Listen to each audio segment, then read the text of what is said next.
ముందుగా కేంద్ర ప్రభుత్వం చాలా స్పష్టమైన ఆదేశాలు ఇచ్చింది. మీరు గ్యాస్ బుకింగ్ చేసుకున్నప్పుడు మీకు డెలివరీ అప్పుడు ఖచ్చితంగా ఓటీపీ వస్తుంది. ఇది ఈరోజు ముఖ్యమంత్రి గారు చాలా స్పష్టంగా ఆదేశాలు ఇచ్చారు.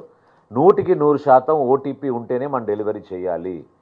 దీని ద్వారా బ్లాక్ మార్కెటింగ్ కానివ్వండి, అనవసరంగా అదనపుగా ధరలు ఛార్జ్ చేయడం, కొంతమంది వాటిని మళ్లించడం కమర్షియల్ యూసేజ్కి, అటువంటి పొరపాటు జరగకుండా ఉండడానికి గృహాలకి మనం అందించే గ్యాస్ బండల్ని ఖచ్చితంగా మనం ఓటీపీ ద్వారానే మనం అందించాలనేది, దీన్ని ఎక్కడ కూడా డీవియేషన్ లేకుండా 100% పాటించాలని గౌరవ ముఖ్యమంత్రి గారు ఈరోజు సలహా ఇచ్చారు.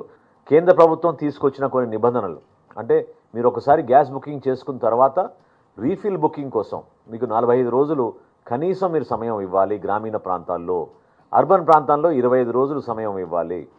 ఎవరైనా తొందరపడి ఈ 25 రోజుల్లోపు 45 రోజుల్లోపు మరొకసారి మీరు తిరిగి వెళ్తే అది సిస్టమ్ పైన భారం పడుతుంది తప్ప దాని ద్వారా మీకు మరొకసారి సిలిండరు ఇమీడియట్గా వచ్చే అవకాశం ఉండదు.